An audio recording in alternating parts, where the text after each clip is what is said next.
లయ గారు ఇక్కడ so 20 years తర్వాత మళ్ళీ రిటర్న్ వచ్చారు కదా, అప్పటికి ఇప్పటికి ఏం చేంజెస్ కనిపిస్తున్నాయి? ఆర్టిస్ట్లో కావచ్చు, టెక్నికల్గా కావచ్చు, ఎన్విరాన్మెంట్ కావచ్చు.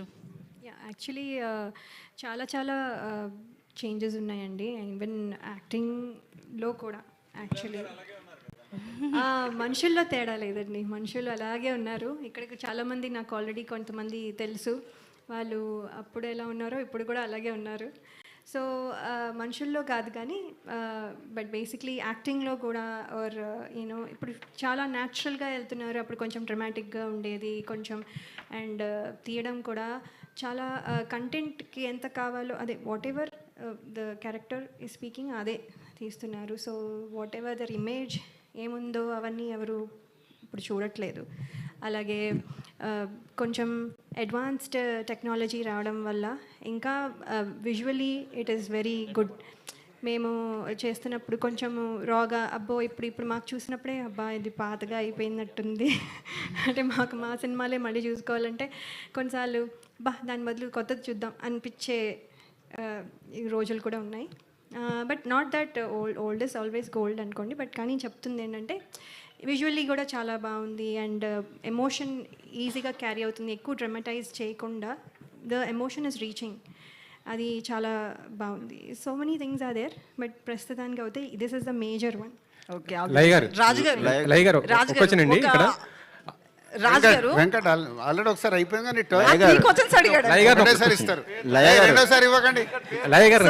రాజుగారు నువ్వు ఉన్నారు కదా, లయ గారిని అడుగుతున్నా సార్. ఒకటేసారి మైక్ తీసుకొని అడిగేయాలి. ఏం లేదండి, హీరోయిన్స్ అందరు కూడా సెకండ్ లక్ష్మి గారు. రాజు గారు సారీ ఈ క్వశ్చన్ అడుగుతున్నందుకు ముందే చెప్తున్నా, అవుట్ ఆఫ్ ది తమ్ముడిని కాకుండా వేరే క్వశ్చన్ ఆన్సర్ ఇవ్వబడదు. No out of the box question నేను అసలు సమస్య లేదు. ఫస్ట్ ఒక ఆల్రెడీ సినిమాలో ఉంది కదా మాట తప్పినా ఏదో రాశాడు, ఇది కూడా అంతే. తమ్ముడు కాకుండా వేరే దానికి ఆన్సర్ లేదు. ఇండస్ట్రీ పెద్దగా మీరున్నారు, అది మళ్ళీ ఆఫీస్కి రా, కెమెరా తీసుకొని ఆఫీస్కి రా, అక్కడ మాట్లాడదాం. నా వల్ల తమ్ముడు సినిమాలకు వెళ్ళి డీవియేట్ అవ్వడం నాకు ఇష్టం లేదు. సప్తమి గౌడ ఈ తమ్ముడు స్టోరీ అంటే యాక్చువల్లీ మీరు మ్యారేజ్ చేసుకున్నారు, యుఎస్ వెళ్ళిపోయారు కదా. తమ్ముడు స్టోరీ చూస్తుంటే ఏజెన్సీ నేపథ్యంలో కొద్దిగా హార్డ్గా కనిపిస్తున్నది ఈ స్టోరీ.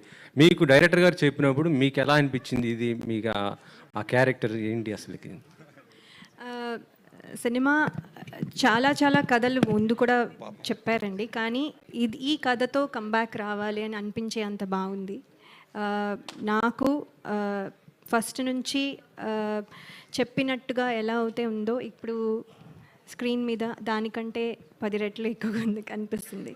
సో ఇది డెఫినెట్లీ నాకు మెమొరబుల్గా ఎప్పుడు గుర్తుండిపోయే బెస్ట్ ఫిల్మ్ అవుతుందని నేను అనుకుంటున్నాను. నితిన్ గారు ఇక్కడ నితిన్ గారు బేసికలీ అయ్యో నితిన్ గారిని అడగలేదండి, రాజుగారు వద్దన్నారు కదా ఇందాక.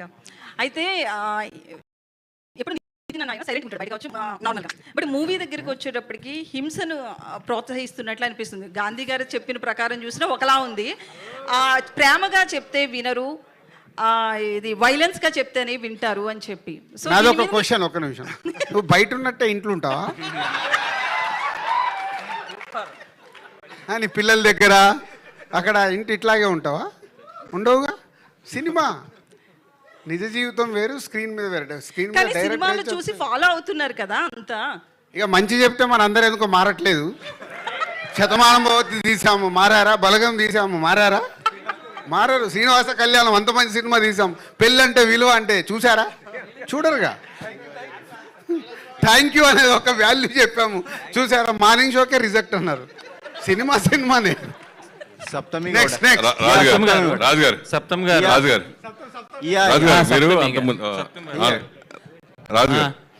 సూపర్ స్టార్ కృష్ణ గారి దగ్గర నుంచి హీరోలు రిమ్యునరేషన్ లేకుండా చేసినవి ఉన్నాయి, రిమ్యునరేషన్ తిరిగి చేసినవి ఉన్నాయి. అది ఎప్పటి నుంచో ఉంది ఇండస్ట్రీలో, ఇవాళ కొత్తగా కాదు, కానీ అది జరుగుతూ ఉంది.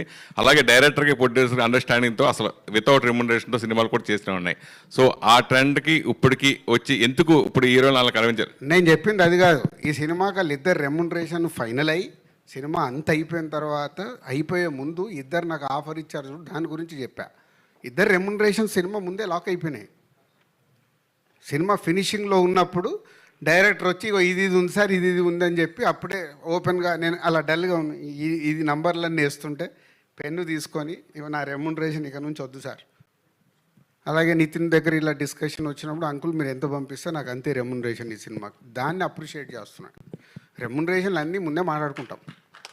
తర్వాత మెయిన్ ఏంటంటే ఇప్పుడు వ్యూస్ గురించి మాట్లాడుతున్నారు. నిజంగా సాంగ్స్ ఆడియో కంపెనీలు కొనేది ఆ వ్యూస్ ఈ 10 మిలియన్స్ 50 బిలియన్లు ఇలా ఎంతో మనం చూసాం. సో ఈ ఎఫెక్ట్ ఆడియో కంపెనీల మీద కొట్టదా? మీకు వాళ్ళు కొనే అంత డబ్బులు పెట్టి కొంటారు కదా వాళ్ళు. అస్సలు కొట్టదు. ఒరిజినల్గా స్టార్ట్ అవ్వండి, ఒరిజినలే నడుస్తుంది. వాళ్ళకు తెలుసు, అది వాళ్ళకి తెలియదా? తెలుసు కానీ వాళ్ళకి తెలియదు అనుకుంటున్నావా? తెలుసు తెలుసు మరి అయిపోయింది కదా. అందరికి లోపల ఉన్న అందరికి ఓపెన్ సీక్రెట్ అది.